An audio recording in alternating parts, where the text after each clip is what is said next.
All right, guys, we are back with another unboxing. I've got an order back from CGC. You can see there are quite a few books in here, and we're going to get into it right now. So this is a 9.8 pre-screen. So if you've ever done 9.8 pre-screen before, essentially you send in as many books as you want. There used to be a limit. There used to be, a requirement of at least 25 books for the same tier. Now it's, as far as I know, there's no limit. There's no minimum requirement. So what I did was, oh, this is a weird packaging here. So what I did was I sent in 17 modern comic books. So look at this, these big bubble things. 17 modern comics. So again, right, normally what you try to do is you try to keep them in the same tier so that you only get charged one fee for processing and then one shipping fee. So I sent in 17 and nothing special in here. There are one or two books that are kind of valuable, but the rest of them, as you can imagine, are horror related. And what modern comic books are horror related that I would get? Well, there aren't a whole lot, but I do like Mark Spears. So there's a lot of Mark Spears in here. Again, not super valuable books. So I sent in 17, and the way it works is like this. So you tell them what you want your grade to be. And in this case, I said 9.8. In most cases, I think people say 9.8. What they do is they look them over, inspect them. And if they get 9.8s, they slab them and they charge you for it. If it is less than a 9.8, they send it back ungraded, but you get charged, I believe it's a $10 fee for every rejection. So this looks decent, right? I don't think there are 17 in here, but I definitely did okay. So we're going to count the books. You know, I've had submissions before where like only 50% of them got 9.8s, and in this case, it is better, but it's not all of them. So let's see how many. 1, 2, 3, 4, 5, 6, 7, 8, 9, 10, 11, 12. So 14. So 14 out of 17, not bad. And usually, and they have the rejections in here. So I'll show you which ones got rejected as well. Put them over here for now. But let's just go through them one by one. All right.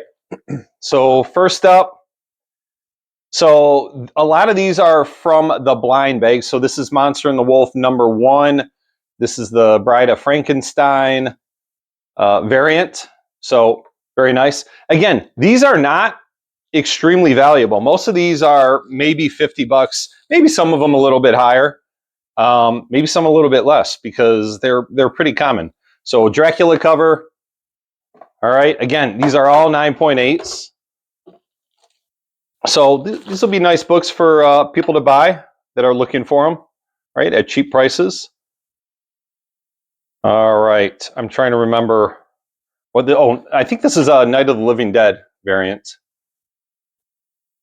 Very nice. Again, all these are, these ones are Monster and the Wolf #1 from the blind bag. This is Monsters #7, Halloween variant, or homage, I should say. What is that from? I can't remember. Halloween 2, Halloween 3. Headless Horseman variant. Always like that cover. Again, this is Mark Spears Monsters #7. Here's another Monsters #7. Witch cover. A lot of people like that book. Fairly desirable. All right. This is going to be a very quick video. Werewolf cover. Love the yellow cover there. This is Monsters #8. Another Monsters #8. Spider cover, like human spider type of thing. Kind of hard to see because it's a very dark cover. Monster and the Wolf #1 again. Oh, homage from Chamber of Chills #19. Very nice. That a lot of these are going to sell pretty quickly. We'll see. Maybe I'll put some of them up at my next claim sale. Pumpkin cover, awesome. Who doesn't like a good pumpkin cover? And Mark Spears just. Oh, you know what? We'll save that one for last. Again, I don't buy a lot of modern comics, but I do like Mark Spears, and I do like his blind bag stuff. He only does it twice a year. Mark Spears, number 8. Virgin cover. The creepy guy there.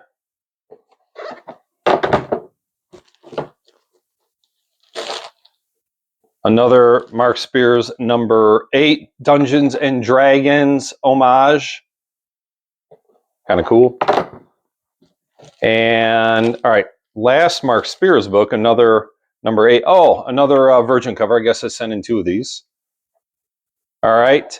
And then last but not least, this is not a Mark Spears book and is probably the most valuable book that I submitted. So Amazing Spider-Man 601. I'm very happy with this. J. Scott Campbell cover, Mary Jane cover, probably his most valuable one. This has got to be, I don't know, $500-600 book from what I remember. Maybe more, maybe a little bit less, but it's very valuable. So I did a lot of work on this. Spine ticks, tack irons, multiple presses, and it is flawless. I mean, this thing is beautiful. So very happy with that. 14, I believe, if I counted right, out of the 17. So I should have 3 rejections in here. And I'm going to show you what they are. Unfortunately, they don't, that's the paperwork. They don't tell you what's wrong with the books. I wish they would do that so that you would know, right? And you could look and say, oh, yeah, I see it there, or maybe you don't. But at least it would give you an idea of why they knocked it down. Okay, so another Virgin cover of Mark Spears, Dracula and Frankenstein wrestling there. Fighting. I had a foil one. I was really thinking this one would hit. The foils tend to go for a little bit more money, so I'll look closely at these. And if you've watched my other pre-screen unboxings, I've said I'm collecting all the rejections, and I'm going to send them all in once I get, like, you know, let's say 20 or so, and I'm going to see what they come back as, right? And I guarantee you, some of them will come back a 9.8. All right, and then this one, I was also kind of disappointed with this one as well. You know, I was really hoping. This is, so it's not a big book. It's Swamp Thing number 30. All right, so it's from 1984. But the reason I was like confident on this one, the reason I really wanted this one to hit is because it's a double cover. And when I look at this, I mean, even the outer cover looks like a 9.8 to me, let alone the inside cover. So here's what I don't know. When you submit double covers, you guys probably know, and I'll have to ask CGC, do both covers have to hit a 9.8 to get a 9.8 on your pre-screen? Or is it okay if just one of them hits? Because a lot of times, what it'll say on the label when you get a double cover, it'll say, first of all, the highest grade goes on the label, right? So if, let's say, one of the covers is 9.8, you will get a 9.8 in the big numbers there in the corner. But then, let's say the other cover is a 9.6, it'll say, you know, in small words, like right here, inner or outer cover. Usually it's the outer cover that's the lower grade. It'll say outer cover 9.6 or something like that. So I don't know if both covers have to hit a 9.8 for it to count in the pre-screen or not. I assume not, but anyway, I'll look this over closely. I'll look all 3 of them over and see what happened. But mark my words, this double cover is going to get a 9.8 sooner or later. So that was it. I told you, a quick unboxing. I have fun doing this. I don't do a whole lot of CGC unboxings, like directly back from CGC. So hope you enjoyed it. Let me know which ones you like the most, and stay tuned. We're going to be announcing our next claim sale very, very soon. Have a great day.